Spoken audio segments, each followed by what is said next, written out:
E aí, turma, tudo bem? Seguinte, esse artigo de hoje, muito interessante, ele é do ano passado, 2023.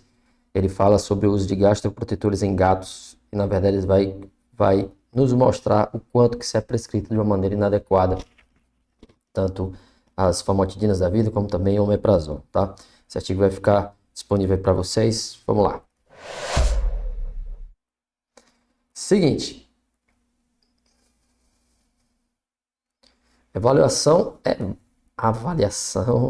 né, de gastroprotetores, da administração de gastroprotetores em gatos hospitalizados, né, no hospital de referência. Vamos lá. 2023, Jornal de Medicina Felina, tá? Então, o que seriam os fármacos gastroprotetores? Eles trabalharam com os inibidores de bomba de prótons, são os mais comuns, como por exemplo, bem comum o omeprazol e o lansoprazol, né? E antagonista e receptor H2, mais comumente utilizado na clínica de felinos, a famotidina. Então, eles trabalharam com esses dois aí no estudo. Já se sabe, a literatura já confirmou, isso até vai ser um ponto, né, um assunto de aula posterior, que eu vou falar com vocês, sobre justamente os efeitos adversos, né, que já está reconhecendo na literatura, tanto para cão como para gato. Vômitos, anorexia, diarreia, desbiose intestinal importante. E muito interessante, a exacerbação de lesões por medicamentos anti-inflamatórios não esteroidais. Então, eles aumentam a chance de lesão renal com uso concomitante. E a chamada hipersecreção de rebote após descontinuação abrupta. Então, parou de uma vez, a hipersecreção ela vem com força, tá? Então, são só alguns efeitos adversos possíveis do uso, principalmente a longo prazo, desses gastroprotetores. Isso tanto famotidina como também omeprazol. O objetivo do trabalho foi documentar e avaliar os padrões de prescrição desses gastroprotetores e adequação de uso em um grupo de gatos que foram apresentados em um hospital de referência, que no caso foi na Universidade de Davis, por um período de 1 ano, né, um período de 12 meses.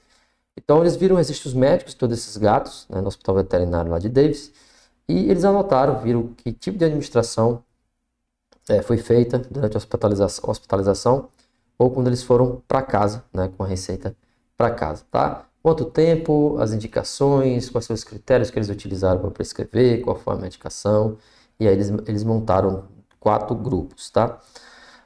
Para determinar essa adequação da prescrição, o que foi que eles fizeram? Eles pegaram 2 internistas, tá? 2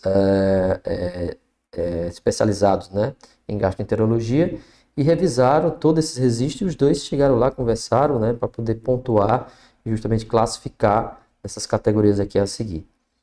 Eles utilizaram o consenso do Akivin, né, que também vou deixar aqui para vocês. É um consenso que em 2018, ele fala justamente sobre as indicações, as contraindicações, os efeitos, enfim, da prescrição desses gastroprotetores em cães e gatos. Então, eles utilizaram mais ou menos esses princípios, esses conceitos, para fazer a classificação, né, dessas prescrições. Na categoria 1, que eles dividiram os pacientes, foi o uso apropriado baseado em evidências. O que eles pontuaram? Pacientes que tinham hematêmese, melena de origem gastrointestinal, não pela epistaxe engolida, ou ambas, pacientes com esofagite, refluxo gastroesofágico, com ou sem hérnia hiatal, ou quadros de mastocitoma e gastrinoma. Então, são quadros clássicos de prescrição de gastroprotetores que têm a necessidade de utilizar gastroprotetores. E foi para a categoria 1, que justamente foram pacientes que passaram por ultrassom, geralmente endoscopia, ou seja, conseguiram fechar o diagnóstico e a necessidade de uso desses medicamentos, tá? Categoria 2, equivocada, ou seja, uma prescrição que era considerada possivelmente justificada, por exemplo, tinha suspeita de esofagite, mas eles não tinham evidências, né? Eles não concluíram o quadro clínico, preferiu prescrever antes, às vezes mais por questão de cuidado, de medo de sangramento, de hemorragia, em alguns pacientes. Então, eles achavam que tinham uma certa indicação, mas não conseguiram fechar o diagnóstico, mesmo assim fizeram as prescrições, eles consideraram a prescrição equivocada. Categoria 3, inapropriada. Então, a gente já sabia que não poderia se prescrever esses gastroprotetores. Não tinha justificativa, nem clínica, bioquímica, nem ultrassonográfica, endoscópica ou cirúrgica, para o uso desses gastroprotetores, conforme, né, o consenso que eu mostrei para vocês do Akivin, tá? Categoria 4, indeterminada. Por quê? Porque foi usada Porque na verdade eram pacientes que tinham prontuários que não estavam preenchidos, né? Que não tinham informações suficientes nem para se determinar qual a causa, né, o que ele tinha, e por que foi prescrito, enfim, não tinha informações suficientes. E eles deixaram indeterminados e praticamente ficou sem ter uma avaliação possível, né, devido à falta ou omissão nesses registros médicos. E olha que aqui é um trabalho norte-americano, não imagino que acontece aqui no nosso país, tá? Então, essa tabelinha aqui dos resultados já, vamos lá, perceba aqui o seguinte, ó. Olha que interessante, deixa eu ver se eu puxo aqui uma canetinha, puxa, cadê a canetinha? Tá aparecendo aqui, mas enfim, vamos lá. Uso ou prescrições, as principais razões de prescrição dos gastroprotetores, olha aqui. A QI, né, que é uma lesão renal aguda, sem diagnóstico de essa sigla de erosão ou ulceração gastroduodenal. Então não tinha ulceração, não tinha erosão, não sabia, sentia até, ou não tinha realmente pelo exame de endoscopia, mas mesmo assim prescrever. Ou seja, uma lesão renal aguda que se prescreve um gastroprotetor, mas o paciente não tem indicação de gastroprotetor. Crônica, também sem diagnóstico de lesão, né, gastroduodenal. Até que a gente sabe que também eu vou abordar isso aí nessa aula que eu vou falar desses gastroprotetores, né, que o paciente renal, se não for do grau 4, estágio 4, dificilmente ele vai ter doença, né, gastroduodenal ulcerativa. Então não tem indicação, certo? Azotemia, ó, então simplesmente tinha uma azotemia, mas não sabia se era renal, pré-renal, já prescreveram, né, o gastroprotetor. Anemia, que possivelmente poderia ser hemorragia de gastrointestinal, que já teria indicação. Sinais clínicos de hemorragia gastrointestinal, hematêmese, melena, hematoquesia, né? Isso aqui teria indicação. Coagulopatia, nem sempre. Aqui também eles fizeram, né? Lá eles fazem essa relação de nitrogênio e creatinina, nitrogenado e creatinina, para ter uma definição, uma suspeita de sangramento, tá? Esofagite, refluxo gastroesofágico, sem sinais específicos, né, de gastrite, é uma coisa presumida. Tem gastrite, tem gastroenterite, não sei, mas eu vou prescrever aqui o protetor gástrico. Tá? Suspeita de doença intestinal inflamatória ou linfoma, por que vai se prescrever, mas enfim. Diagnóstico por ultrassom, endoscopia de uma ulceração gastroduodenal, pancreatite, que também não tem indicação, cirurgia intraabdominal, ou gastroentérica, doença hepática, ingestão de tóxico, administração de DANE, também não tem indicação, corticosteroide também não, mastocitoma sim, algumas lesões orais eles também prescreveram, achando que tinha uma estomatite, então esse paciente teria que usar, né, os gastroprotetores. Então perceba que essas são as principais causas, muitas delas, né, a gente não vê indicação realmente de passar gastroprotetor, tá? E aí, a 2, né, que seria a categoria 2, que seria as prescrições equivocadas. Então eles viram aqui alguns vômitos persistentes, né, severos, tá? Duas vezes ou mais durante o dia, só que não tinha evidência de esofagite. Estágio 4 da doença renal, mas sem evidência de doença esofágica ulcerativa. Então, gastrite, massa intestinal, pancreatite neoplásica, as microcitoses, as anemias, trombocitopenia e pré e depois embolização por tratamento de shunt intrahepático. Na categoria 3, que não tinha indicação nenhuma, né, quais foram as doenças que mais foram prescritas? Doença renal, no estágio 1, 2 e 3, que não tem definitivamente indicação. Aguda também não tem, pancreatite, corpo estranho. Indiscrição, ou seja, da dieta, né? Digamos, a intolerância alimentar, um paciente que tem comido, na verdade, ingerido corpos estranhos, né? Doença gastrointestinal, não tem a mínima indicação, ADI, linfoma, enfim, percebam que tem uma miríade aqui de sinais que a gente não vê indicação, obviamente. Então, aqui, ó, na apetência, vômito, perda de peso, diarreia, de onde entra aí o omeprazol, tá? Colangiohepatite, lipidose hepática, tá? E a 4, né, que a gente falou, eles nem sequer aprofundaram porque não tinha muita informação nesses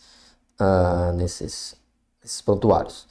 Na tabela 3, os principais gastroprotetores que foram prescritos. Pantoprazol e omeprazol, né? De longe foram os principais. Depois a gente tem aqui a famotidina e o nosso, ou de vocês, ou de seja quem for, o sucralfato, tá? Que também tem indicações bem restritas, praticamente em quadros de úlcera hemorrágica, né? Que é ulcerações gastroduodenais também, tá? Deixa eu voltar aqui para vocês verem.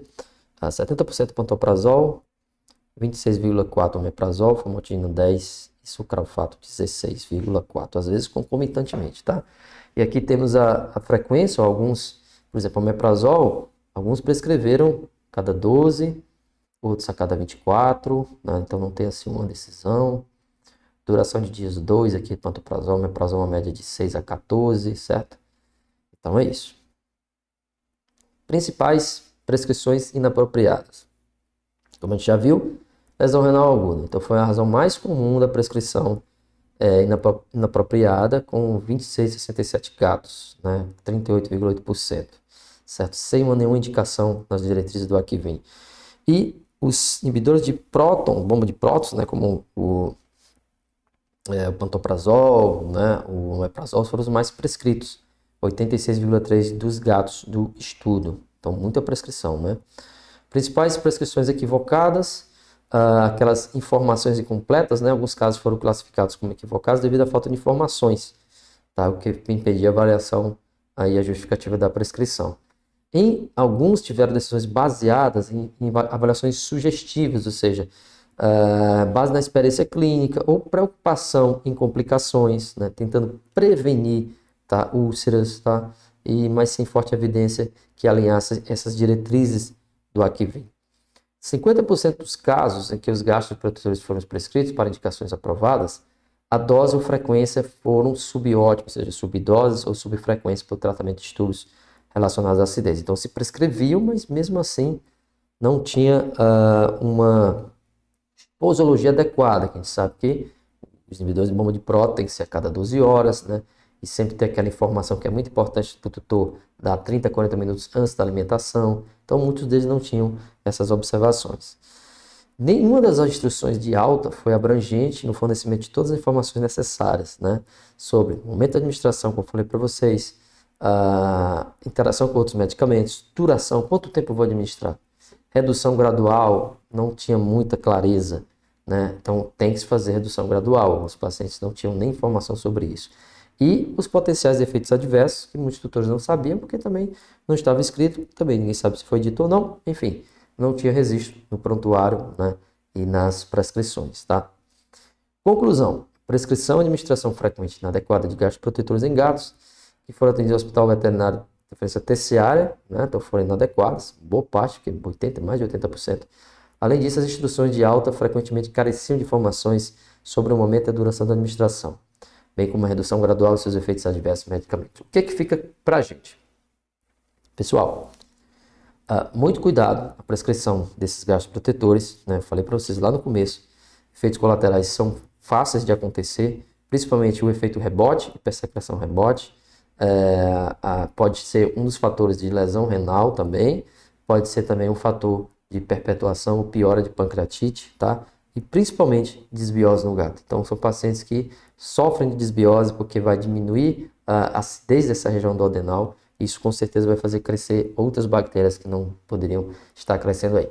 Mas eu vou abordar um pouquinho mais para vocês sobre isso, tá? Em outra oportunidade, ok? E até a próxima.